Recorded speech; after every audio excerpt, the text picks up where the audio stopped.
هل لك سر عند الله بينك أنت وبين Hormati juga kita hormati bersama wonten Bapak Profesor Dr. Quraish Shihab, wonten Habib Ali bin Ibrahim, Habib Husain bin Ibrahim, beberapa pengurus PSG maupun Baitul Quran, semua ada Ustadz Arifin, Ustadz Ali, semua yang saya hormati, para hadirin yang saya hormati, juga semua demonstran ini yang saya hormati. Saya ini kata orang banyak itu punya fan banyak, sebetulnya ini korban orang banyak. Karena ngaji Quran itu sulit, mereka nggak mau ngaji, pasrah sama Pak Quraish, pasrah sama Gus Bak, terima mateng gitu. Jadi ini kenakalannya muhibbin. Dulu korban seperti ini juga Rasulullah SAW. Itu kalau sahabat ingin masuk surga itu ya gak suka ngamal yang berat-berat, juga gak suka, minta saja ke Rasulullah, ya Rasulullah saya minta satu hal. Apa? As'aluka murafaqataka fil jannah, saya minta supaya jadi teman engkau di apa? Surga. Tapi yang jelas Nabi tidak jawab secara gratisan. Nabi ngendikan fa'inni ala nafsika fi kasratis sujud, kamu membantu saya, kamu harus memperbanyak apa? Sujud. Jadi kalau ada kiai dimintai saya ingin di surga sama engkau kiai, itu nggak boleh gratisan, harus fa'inni ala nafsika bikasrotis sujud. Tapi saya ini punya ajaran yang sebetulnya agak sesat tapi masuk akal. Ini saya mohon, karena saya memang punya bapak seneng guyon, punya Mbah Mun kiai saya juga seneng guyon. Karena beliau katanya gini, nak kiai raguyon kok dianggap gak bahagia aja. Sakit panitia dikira kurang sangu gitu katanya. Sehingga ajarannya beliau memang sementara orang Islam itu pokoknya guyon, ketok bahagia dengan Islamnya, bahagia dengan Tuhannya, bahagia dengan nabinya. Qul bi fadlillah wa bi rahmati fa bidzalika walyafrah. Lah bahagia paling gampang ekspresinya nggih guyon niku. Ngetokno di Alphard dadak repot. Ngetokno di dhuwit akeh ya dadak repot. Nak guyon nak murah nggih. Itu beberapa sahabat itu saking cintanya Nabi, itu cara berpikir kayak teman saya itu sering nasihatin saya, Gus ojo soleh nemen-nemen, engkau nak ning swarga mari bareng Mbah Mun sungkan katanya. Jadi kalau terlalu soleh kan surganya sama guru-guru kita kan tidak enak itu. Kalian kalau di surga kan nggak kebayang mesti polanya kayak apa gitu. Lama punya istri tidak cantik, di sana apa? Cantik. Nah itu kalau jejer guru kan sungkan gitu. Jadi makanya kata teman saya, soleh pas-pasan ya Gus, ben swarga ini nggak sama siapa? Mbah Mun katanya, sungkan katanya. Nah ternyata pikiran itu juga ada di sahabat. Ya Rasulullah, saya puas-puaskan melihat engkau di surga. Kenapa?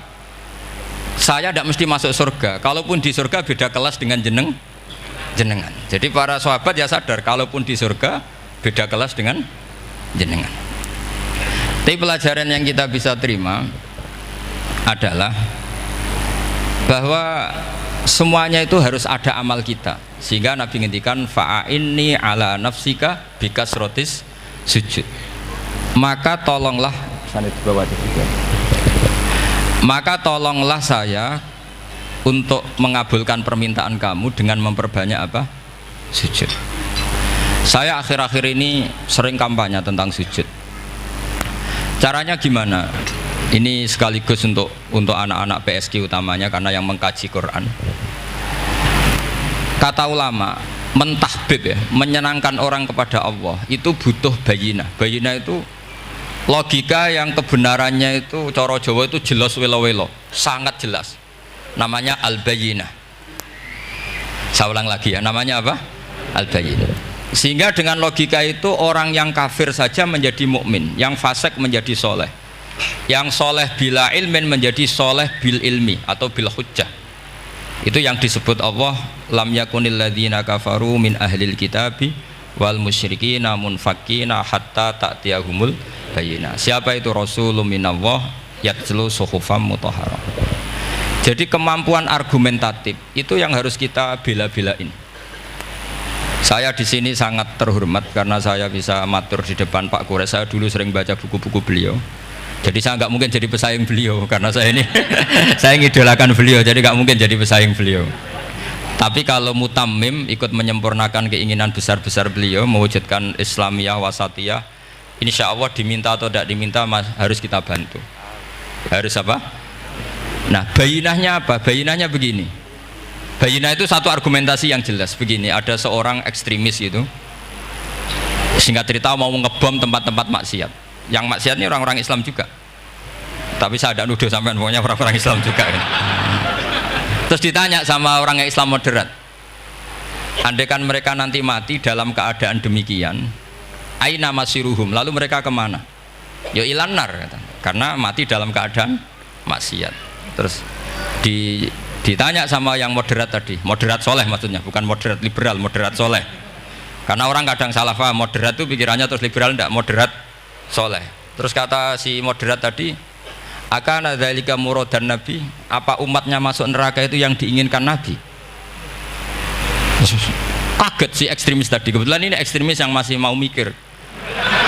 Terus enggak, itu enggak yang digedaki nabi. Kalau gitu ya jangan, kita tunggu tobatnya, kita proses bersama supaya mereka mau tobat. Karena dukhuluhum annar itu tidak muradan nabi, tidak yang digedaki Nabi Muhammad SAW.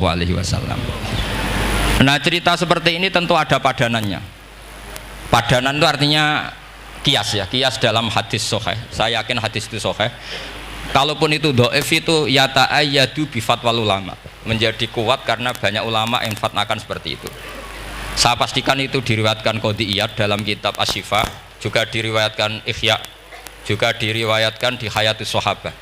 Di situ ada sekian sanad sing yuqawi ba'duhu ba'dur. Kenapa ini saya utarakan? Karena di kota itu sanggerono hadis itu takokno sahih ta ora. Kadang sing takok ya ndak paham itu.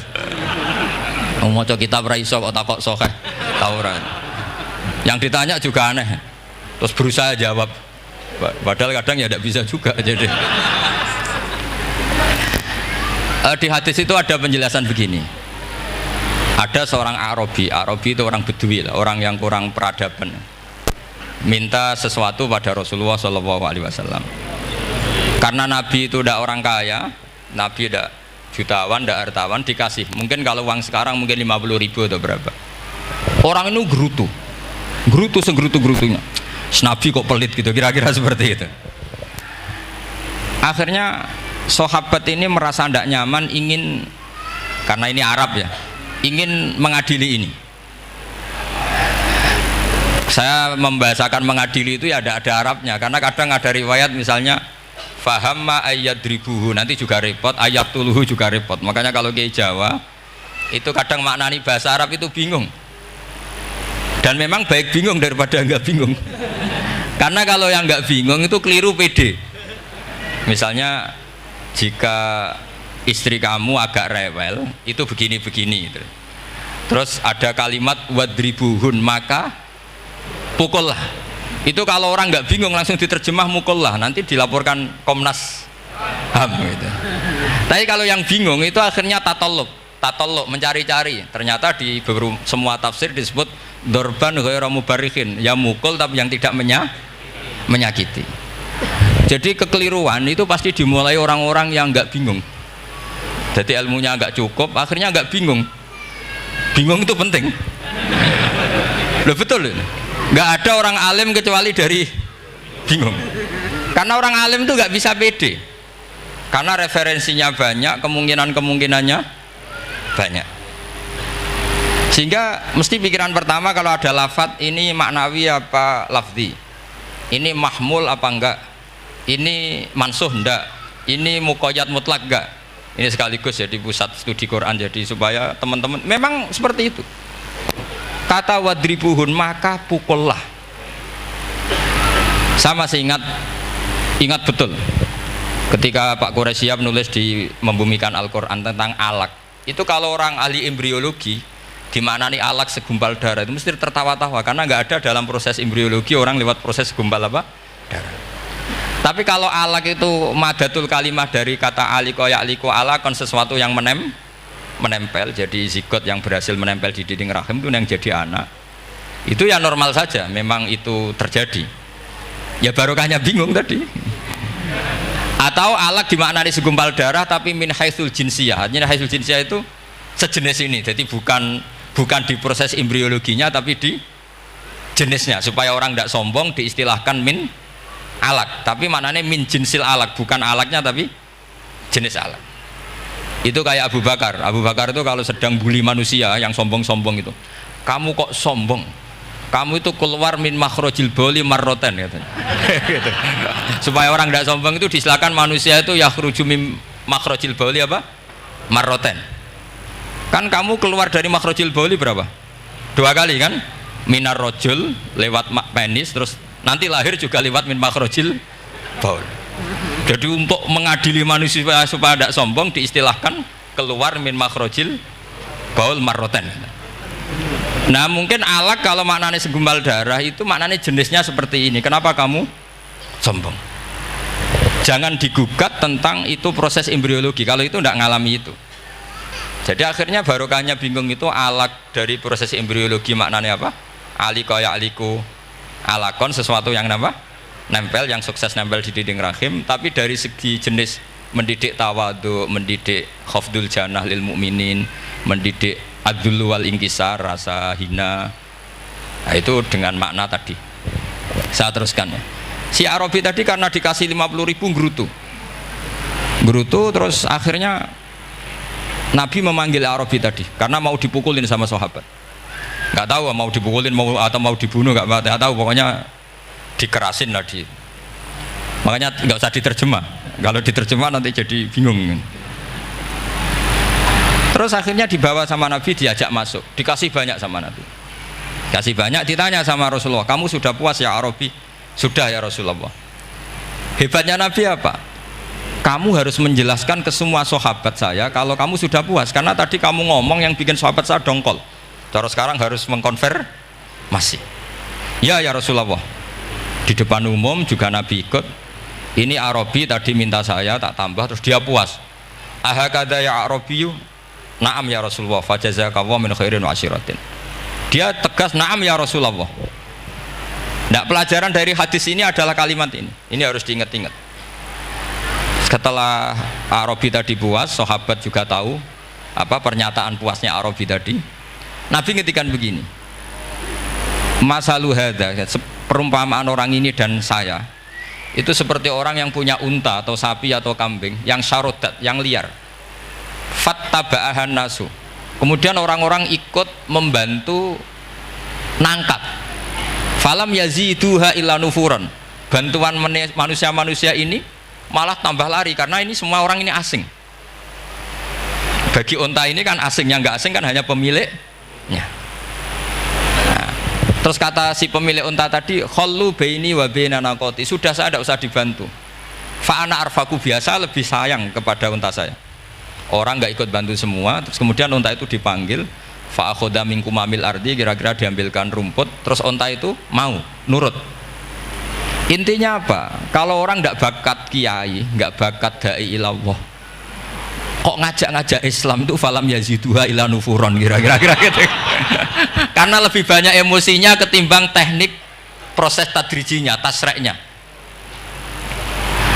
Akhirnya itu jadi pelajaran ke kita. Pelajaran kedua, Rasulullah ngendikan begini, andaikan kamu membunuh si Arabi tadi, bahasanya yang membunuh. Kalau ini tak terjemah nggak apa-apa, wong andaikan saja.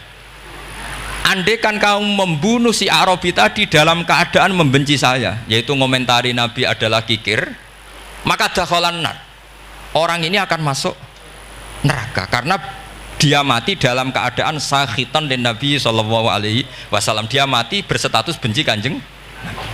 Tapi uniknya dalam Islam segampang itu, ketika si Arabi tadi mencintai Nabi itu karena dibayar, karena diservis, dan itu cukup loh dalam Islam itu.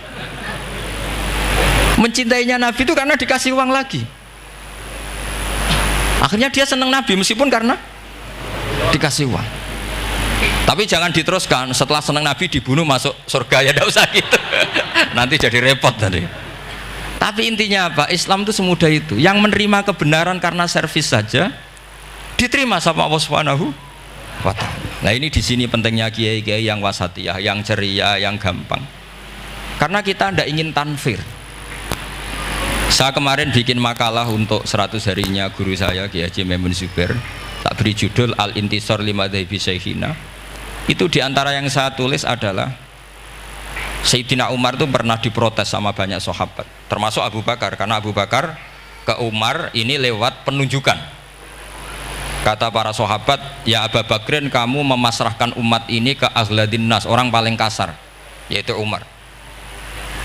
Tapi apa? Ketika ada sahabat yang memberanikan diri tanya Sayyidina Umar, namanya Abdurrahman bin Auf, kenapa engkau kasar pada umatnya Rasulullah SAW? Jawabnya Umar itu unik. Fawwah, laqad lintu hatta khasyitu waha fil lain, walaqad istatattu alaihim hatta khasyitu waha fis syiddah. Fa ainal makhraj. Saya ketika lunak sama manusia, sebetulnya saya juga takut Allah ketika ngambil sikap lunak, karena lunak itu dianggap pembiaran. Bagi orang yang salah paham, lunak itu dianggap pembiaran. Kamu punya ponakan yang sering pacaran misalnya atau sering nakal, kamu lunak, itu dianggap pembiaran. Pembiaran itu tidak mendidik. Tapi kalau kamu sebagai Pak Lek Pade terkenal keras, ponakamu ya ora tau sowan, itu ya ora iso didik, sama saja. Orang kau berdidik, sowan saja gak berani, ketemu kamu lari gitu. Intinya apa? Terlalu lunak juga ada masalah, yaitu dianggap pembiaran. Terlalu keras juga ada masalah, kan hakikatnya nggak bisa didik. Orang-orang yang terlalu keras sama masyarakat ini kan nggak kau berdidik, karena wong roh wis melayu. Tapi nak terlalu apian, kayak kula ini nyongkomu ya masih tak barno itu. Itu kan yo repot kan. Sehingga ngendikane Sayyidina Umar, fawwah laqad lintu linnas hatta khasyitu wa fil lain. Ketika saya ngambil sikap lunak, sebetulnya saya juga punya khasyah, karena dianggap pembiaran. Tapi ketika saya terlalu ekstrim, saya juga takut Allah. Jangan-jangan itu tanfir, menjadikan orang jauh dari orang-orang soleh, karena yang soleh terlalu keras. Fa'inal makhraj, lalu jalan keluarnya gimana? Ya jalan keluarnya tadi, wasatiyah tadi. Jangan lunak yang sampai pembiaran, ya jangan keras sampai orang tanfir. Ukurannya apa? Ya tanya anak-anak PSG nanti karena yang baru mengkaji apa wasatiyah. Jadi saya mohon referensi itu sebanyak-banyaknya, karena terus ada lagi, saya punya cerita, ada seorang wali yang kalau doa itu agak neror Allah, tapi itu kalau nggak wali nggak boleh, harus jadi wali dulu baru boleh. Karena kalau wali itu keliru-keliru itu ya tetap sama Allah dibahasakan isek itu bronto, enaknya kekasihnya Allah kan gitu.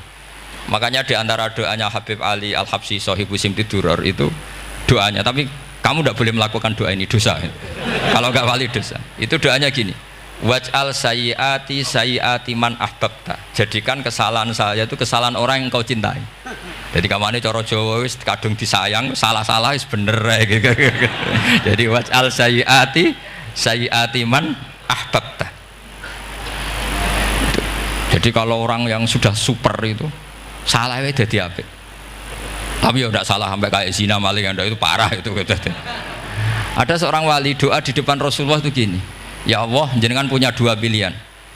Jika jenengan menjadikan saya orang soleh, surroh habibuka, maka kekasihmu ini akan senang. Dan yang susah itu musuh kamu, yaitu iblis, musuh engkau. Tapi jika engkau ingin saya ini dolim, jadi orang dolim, yang susah itu kekasihmu, yaitu Nabi Muhammad SAW, yang seneng musuhmu, yaitu iblis. Mohon jenengan milih mawon, nyeneng no kekasihmu apa nyeneng no musuhmu gitu. Ya sudah, kan Allah tidak punya pilihan. Mana mungkin Allah ingin menyusahkan kekasihnya, yaitu kanjeng Nabi Muhammad SAW.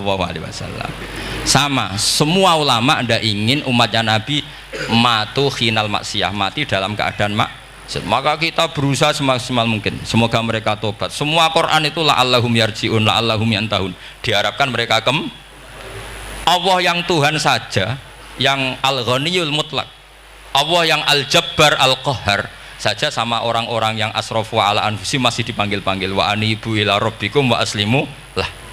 Allah yang Tuhan saja memanggil yang sedang di luar dipanggil masuk. Masa kita gara-gara soleh yang over, yang sudah di dalam mau dikeluarin? Itu kan apa-apaan itu. Makanya ini pasti tak dukung Islam Wasatiyah. Jadi saya dukung itu bihujjatin, bukan karena saya hormat Pak Kores orang sepuh, itu enggak. memang bihujjatin.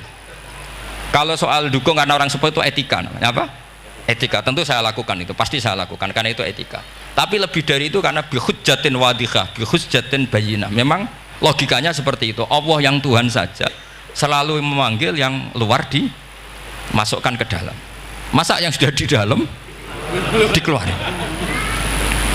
Makanya kitab Ithaf, kitabnya Sayyid Zabidi itu, Sayyid Murtado Az-Zabidi, itu bab takfir, itu beliau ngeritik entek ngamek corong Jawa sampai sekian kuras. Sampai beliau mengutip fa innal imama la ayyukhti'a fil afwi khairun min ayyukhti'a fil uqubah. Kowe de keputusan salah nyepuro luwih apik timbang salah nyekso. Nyepuro itu salah tetap bener.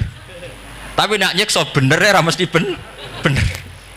Fa innal imam la ayyukhti'a fil afwi khairun min ayyukhti'a fil uqubah.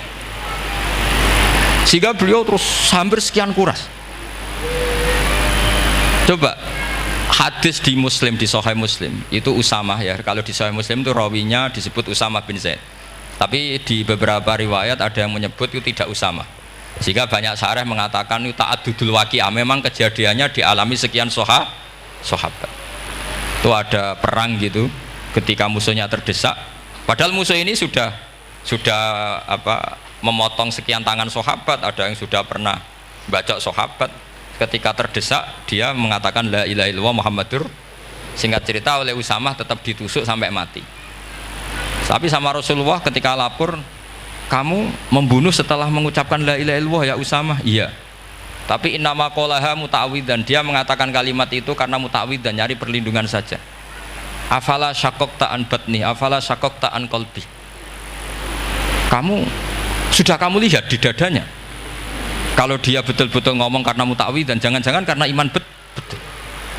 Terus memangnya ketika kamu iman, orang-orang sahabat itu rata-rata kan pernah kafir. Memangnya ketika kamu iman tak curigai kan? Enggak, langsung saya terima. Kenapa ini main curiga kira-kira? Sampai seperti itu saktinya kalimat la ilaha. Jadi kalaupun diomongkan muta'awidzan saja tetap sah, meskipun ngomongnya hanya untuk perlindungan dari apa? Saif, dari pedang. Malah ada riwayat lain yang menyebutkan itu tidak Usamah di tafsir Qurtubi itu yang ya ayyuhalladzina amanu idza darabtum fi sabilillahi napa fatabayyanu wala taqulu liman alqa ilaikumus salam lasta mu'mina. Itu kalau di riwayat Qurtubi lebih ekstrim lagi. Si orang tadi tidak Usamah, jelas pastikan itu tidak Usamah, ada yang lain tidak Usamah. Itu bantah Nabi. Ya Rasulullah, andaikan belah dadanya orang itu saya belah, apakah kemudian saya tahu apa yang ada di hatinya? Jadi Nabi jadi dibantah. Ya rodok khawarid. Jadi Nabi masih dibantah. Kata Nabi, ya enggak, kamu tetap enggak tahu apa yang ada di hatinya. Loh, terus masalahnya apa? Masalahnya begini, setelah kamu belah dadanya, kamu tetap enggak tahu hatinya kan? Fala anta ta'lamu ma fi qalbi wala anta tusaddiqu ma fi lisani. Jadi kowe udah di wong kacau. Ngerti hatinya yang enggak, percaya lisannya juga enggak.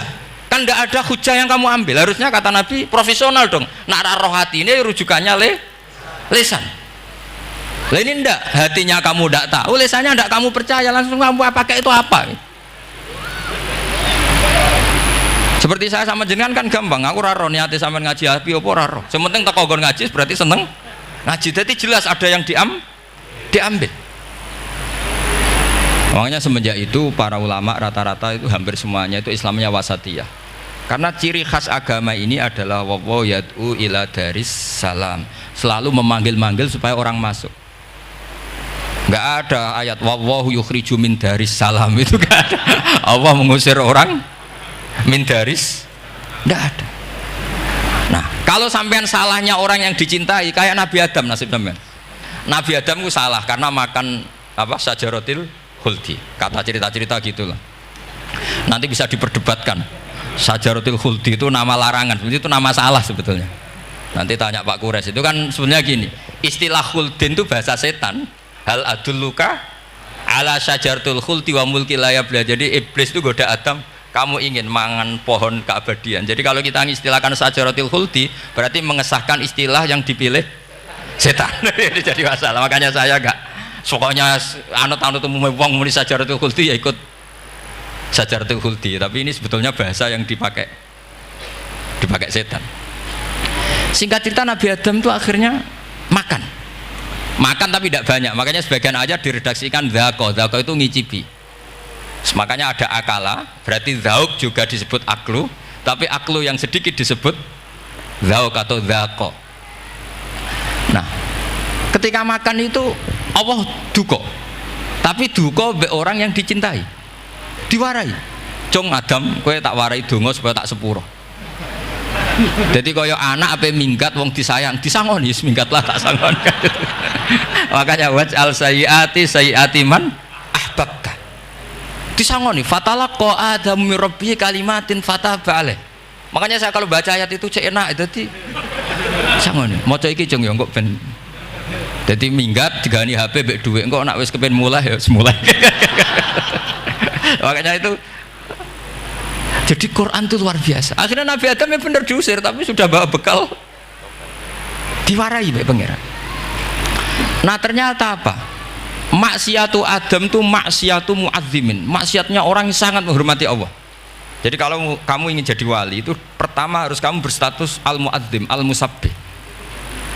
Ternyata kata kuncinya gini, kata tafsir Ibnu Katsir ini. Waqo sama huma inni lakuma laminan nasihin. Saya ini kan muridnya Mbah Maimun, muridnya bapak saya. Kan nggak kebayang orang pakai namanya Allah kemudian dusta. Jadi Nabi Adam dirayu setan kayak apa itu nggak pernah tertarik, nggak pernah tertarik. Tapi akhirnya setan bilang, wallahi demi Allah, bahwa saya menyuruh kamu makan buah khut itu laminan nasihin.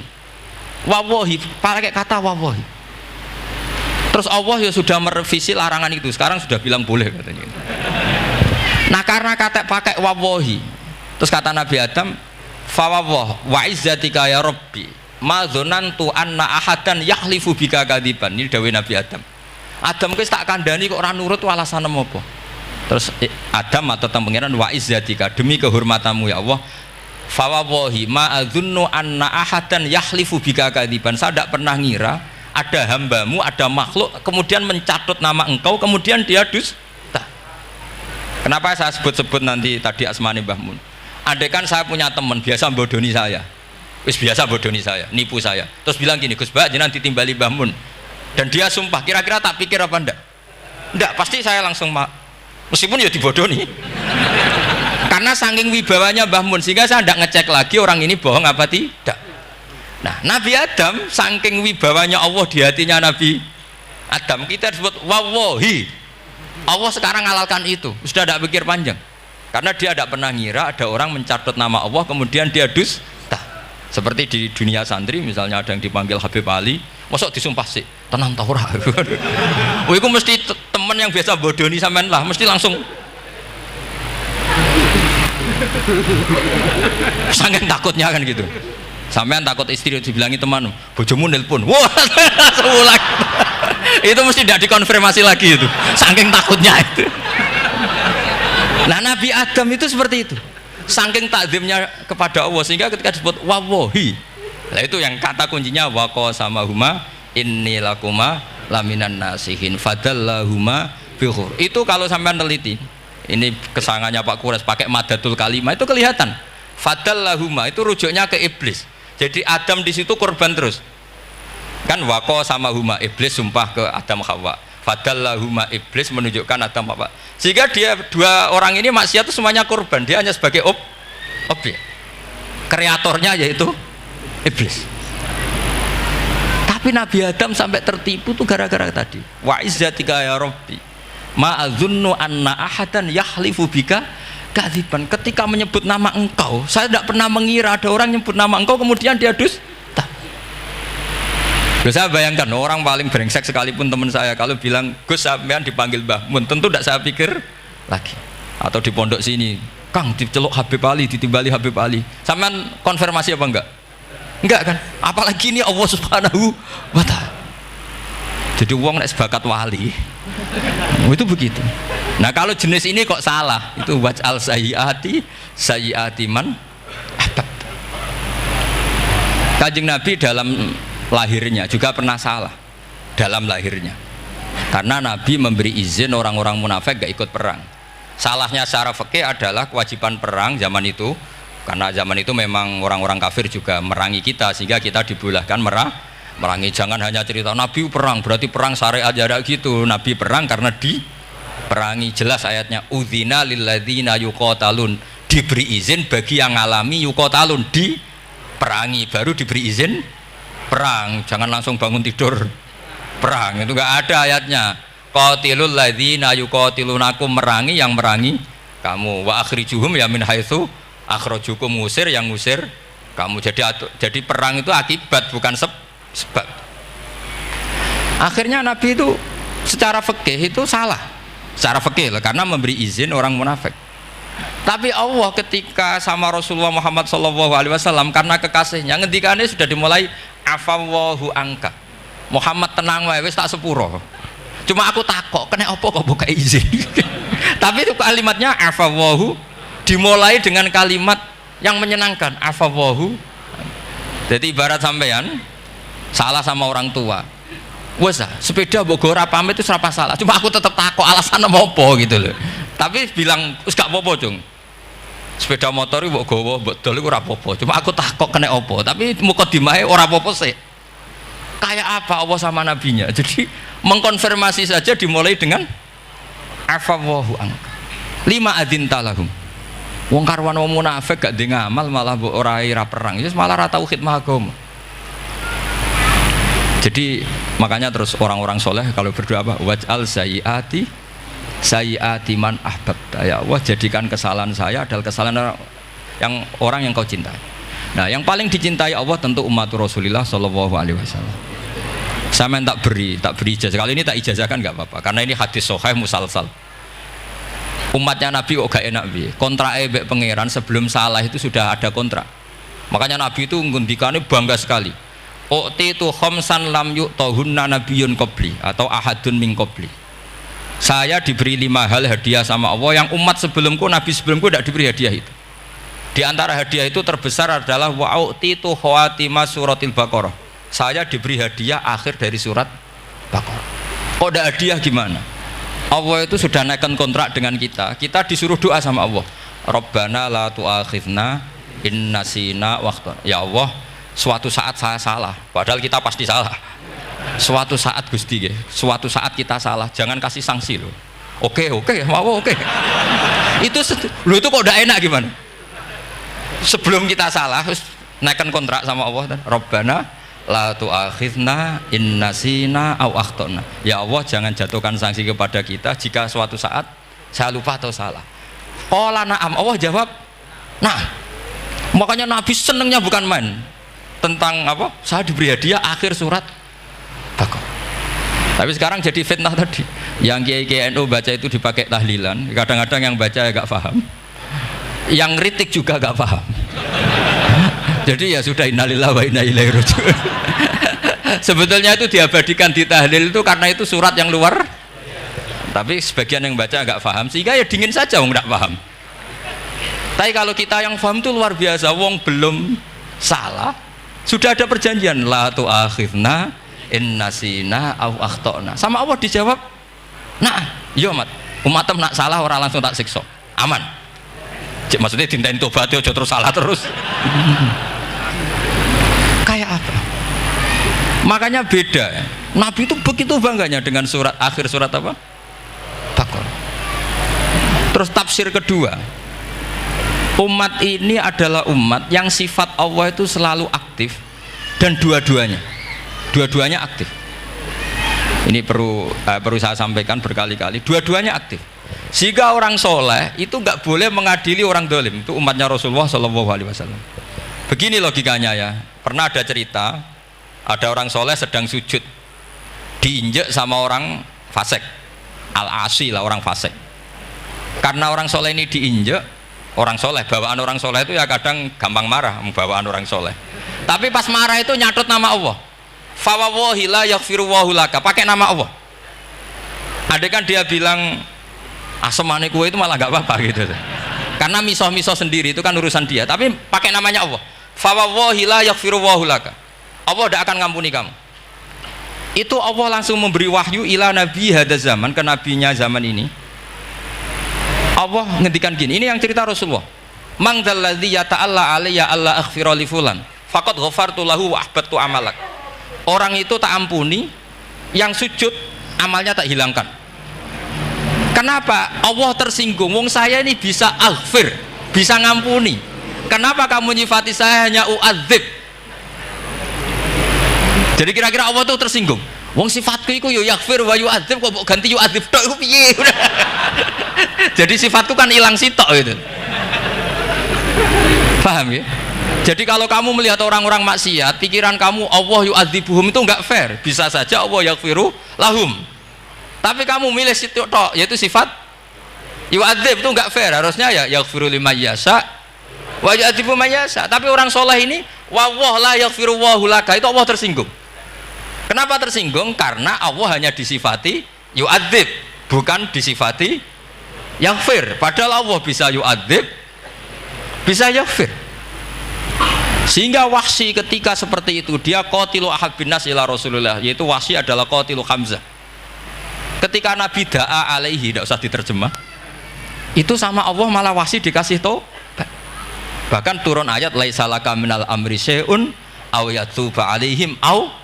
Jadi kita melihat ahlul maksiat, oke, kita tidak cocok dengan mereka, tapi tidak cocok tetap berharap mereka tobat. Kita tarbiyah, karena kita tidak boleh nyifati Allah yu'adzibuhum qatan. Mungkin ora melok dadi pangeran kok muni qatan. Isa wae Allah yaghfiru lahu. Itu pelajaran bagi kita. Jadi ternyata si soleh tadi ditegur sama Allah, kamu tidak bisa seperti itu. Mang dzalladzi yata'alla alayya, ta'ala itu corong Jawa sumpah serapah. Kok iso aku mbok sifati u'adzib tok, wong aku iso aghfir. Makanya di Quran itu ada wa yu'adzibal munafiqina. Ayatnya apa? Insya'a au yatuba. Ya ini dalil-dalil napa kalau jenengan mendukung Islam napa wasatiyah. Jadi an ilmin. Jadi saya dukung gerakan ini, satu an ilmin, dua memang secara etika. Pak Quraisy itu orang sepuh, tentu pilihan itu setelah sekian baca tafsir, baca referensi, beliau seorang akademisi, profesor doktor.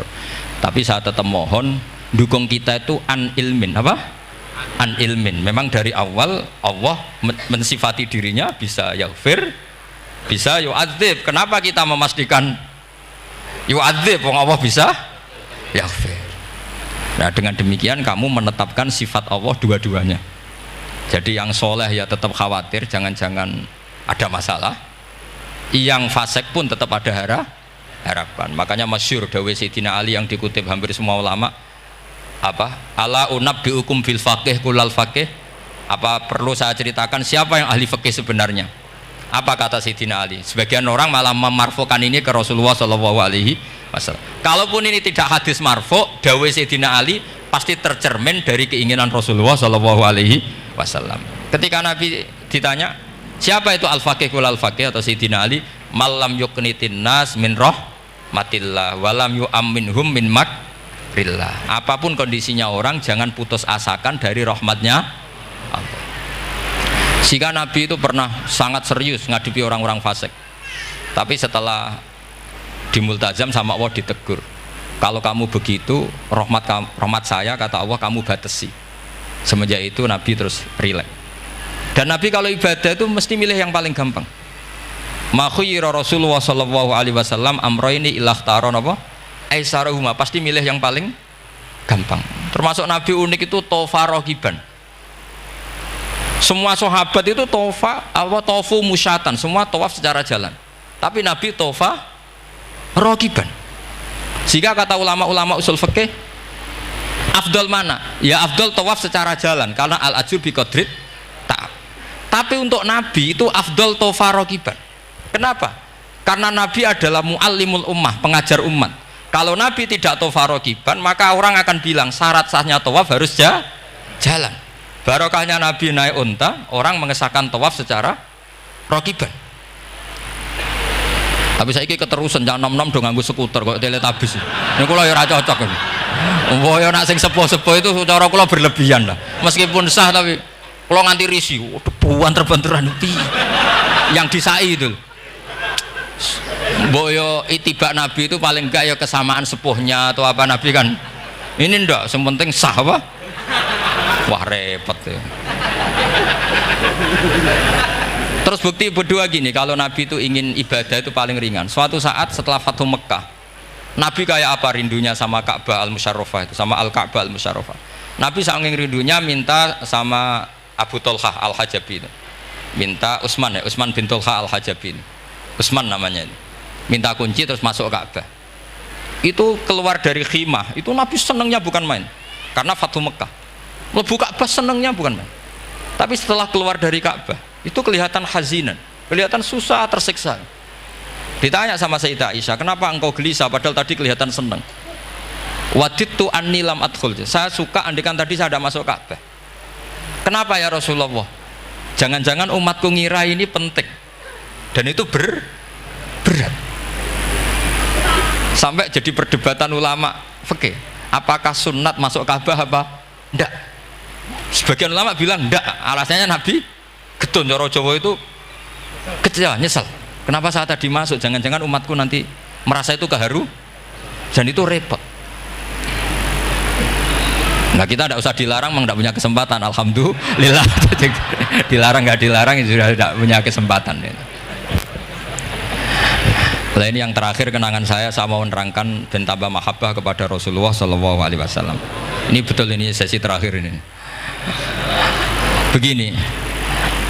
Salasun mangkun nafihi wajada halawatal iman. 3 hal ini kalau ada pada kamu atau pada siapa saja, maka menemukan halawatal iman, manisnya iman. Ini mungkin yang jarang dijelaskan orang adalah manis itu apa. Kata Ibnu Hajar Al-Asqalani sebagai pensarah Bukhari, termasuk manisnya manis adalah al-iltizat al-aqli, merasa nyaman secara berpikir. Nanti saya bacakan takbirnya sebelum saya tutup ngaji bareng ini. Begini misalnya, kita ngikuti Nabi Muhammad SAW. Tentu beliau punya al-jamalul wajhi, Nabi itu orang paling ganteng. Tentu beliau punya al-jamalul sauti, suaranya Nabi itu luar biasa. Tapi yang paling luar biasa tentu al-jamalul akli, akalnya Nabi itu luar biasa jamal, luar biasa indah. Artinya gini, andaikan Anda seorang profesor atau seorang alim allamah, seorang kiai yang paling alim, terus dikasih tahu Nabi, misalnya dikasih tahu Islam, sing gawe donya iki iku Fir'aun, kan mesti tersiksa. Logikanya gimana? Wong Fir'aun lahirnya di bumi kok bikin bumi, kan dulu buminya timbang. Mesti ra iso turu sampean. Iki ajaran nopo ra iso turu. Tapi ajaran ini mengatakan sing gawe alam raya ini Allah. Allah itu awal, Allah itu qadim. Kan terus iso turu, wis adone lah. Nek sing gawe luwih dhisik. Paham ya? Terus sing gawe ku ala kulli syai'in qadir, wis adone lah, jenenge gawe alam mesti ala kulli syai'in qadir. Nah terus misalnya diajak paham ateis, alam ini ndak ada, kemudian ada, penciptanya apa? Ya ketiadaan. Oh ora iso turu sampean. Bagaimana mungkin al-adam yakhluqu maujudan, alam yang maujud diciptakan oleh Adam? Oh ora iso turu sampean. Itu kata Ibnu Hajar Al-Asqalani, halawatul iman itu adalah ibaratun anil iltizat al-aqli. Halawatul iman dan ibaratun anil iltizat, agama ini nyaman secara akal. Kita disuruh menuhankan zat yang sifatnya itu luar biasa. Allah adalah qadim, tentu pencipta lebih dulu timbang yang diciptakan. Kan enak, keren kan? Terus alam yang maujudat, hadhil maujudat khalaqaha wajibul wujud. Ini maujudat diciptakan zat yang super wujud, yaitu wajibul, kan iso turu sampean. Oke, masuk akal. Nah, misalnya itu sampean dikabari hadhil maujudat khalaqahal adam. Ini maujudat diciptakan ketiadaan. Mesti kalian mikir iki waras ta ora sing ngene iki. Ya itu. Jadi apa? Kita halawatul iman itu usahakan maknanya sampai ngalami al-iltizat al-aqli, apa? Al-iltizat. Saya baca takbirnya saja. Ini di kitab saya Fathul Bari. Ini di juz 9, di kitab saya halaman 193 ya. Karena mungkin sampean beda cetakan atau enggak ada nomornya karena enggak punya, enggak tahu saya. Pokoknya ini tapi ini nanti saya tak tinggal di Mas Wafa ini. Nanti yang enggak boleh di ngopi saja, di foto aja. Selumayan ben ngaji ku nganggo kitab ben kok wong alim itu keren. Saya baca Bismillahirrahmanirrahim. Halawatul iman. Beliau ngendikan wa yaltadzu bidzalika iltizazan aqliyan. Jadi orang merasa nyaman secara iltizazan aqliyan, akalnya merasa nyaman. Idzil iltizat al-aqliyu idrakuma huwa kamalun wa khairun min haitsu huwa kadzalik. Jadi beliau mencontohkan gini, kamu disuruh minum obat. Beliau contohnya itu kamu disuruh minum obat. Tentu secara watak kamu tidak senang karena obat itu pahit. Tapi kamu merasa nyaman setelah sakit minum obat, merasa nyaman karena ada harapan sembuh. Jadi watak kamu tidak senang, lidah kamu tidak senang karena pahit, tapi akal kamu senang. Wah enak aja, bar disuntik, bar diinfus, bar minum obat. Berarti itu namanya iltizadzan aklian, akal kamu merasa apa? Nyaman karena telah melakukan sesuatu yang sesuai akal. Tak baca ya, misalnya al murad bil hubbi huwa al hubbul aqli alladhi huwa itharu ma yaqtadi al aqlu salimu rujhana wa in kana ala khilafi hawan nafsi kal marid yu'afu ad-dawa bi tab'i fayan faru anhu wa yamilu ilai bi muqtado aqli. Kayak kita sakit tentu dioperasi itu tidak senang, bayangno wedhus apa usus diwedel-edel kan enggak senang secara hawan nafsi, paham ya? Tapi secara akal karena kamu divonis usus buntu, senang mana setelah dioperasi sama sebelumnya? Lah senang dioperasi itu namanya al-iltizat al-aqli. Ini kata Ibnu Hajar al-Asqalani. Wal aqlu yaqtadi rujhana janibi dzalik. Nah, terus saya teruskan. Idzil iltizat al-aqliyu idrakuma huwa kamalun wa khairun min haitsu huwa. Jadi saya bayangkan, makanya saya kalau baca Quran itu sering saya nangis. Misalnya tadi, am khuliqu min ghairi syai'in am humul khaliqun am khalaqus samawati wal ard. Masa alam raya yang wujud ini semua mau judat kemudian dirumuskan bahwa penciptanya adalah al-adam, kenihilian, nihilisme. Kebayang nggak sampai ini suatu ruga misalnya ono nabi terus congkoe kudu iman alam raya ini sing wujud diciptakno ketiadaan. Wes ra iso turu, yakin ra men ra iso turu. Tapi kalau nabinya bilang hadhil awalim atau hadhil alam khalaqaha Allah. Allah itu siapa? Al-Qadim, wajibul wujud, ala kulli syai'in qadir, lahul asmaul husna, lam yalid walam yulad walam yakul lahu kufuwan ahad. Oke, keren kan gitu. Lha iku jenenge al-iltizat al-aqli. Kalau kamu sudah ngalami seperti itu, wajada halawatal iman. Terus kata Ibnu Hajar al-Asqalani, terus wa yu'abbirus syara' yaitu Rasulullah sallallahu alaihi wasallam membahasakan al-iltizat al-aqli dibahasakan dengan halawatal iman. Jadi halawatul iman itu kamu harus ngalami al-iltizat al-aqli. Seperti misalnya dalam hukum sosial, kata ulama-ulama, laulam yakun ma ja'a bi Muhammadin dinan lakana fi aqlin nasi hasanan. Andaikan Muhammad tidak mengatasnamakan itu agama, akal pun mengatakan itu baik. Coba ajaran kita, ambek bojo sing apik, ambek anak sing apik, ambek tangga sing apik, itu kan enak. Coba kalau ajarannya gini, bojo tabuki wae kesuwen, kan bingung, wah iki ajaran apa, kan kaget. Ambek tangga, oh sing kontel, gak ngono tidak kok. Oh, iku ajarane nabi apa ajarane ekstremis, kan bingung jadi. Jadi makanya laulam yakun ma ja'a bi Muhammadun dinan lakana fi aqlin nasi hasanan. Itu namanya al-iltizat al-aqli. Saya kira demikian, mohon maaf. Assalamualaikum warahmatullahi wabarakatuh. Waalaikumsalam warahmatullahi wabarakatuh.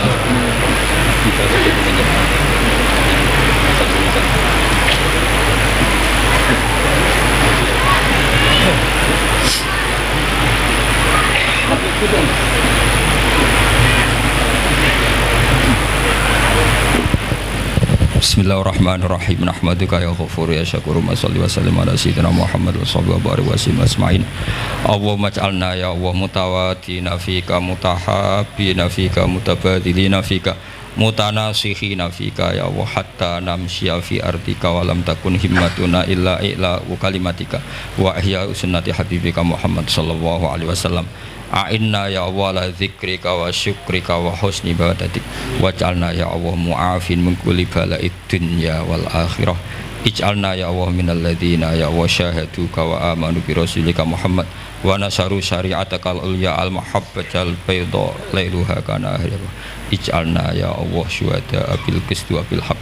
Rabbana atina fid dunya hasanah fil akhirati hasanah wa qina adzabannar. Wa sallallahu ala sayyidina Muhammad wa sahbihi wa baraka wasallam. Subhana rabbika rabbil izzati amma yasifun. Salamun alal mursalin walhamdulillahi rabbil alamin. Sirrul Fatihah.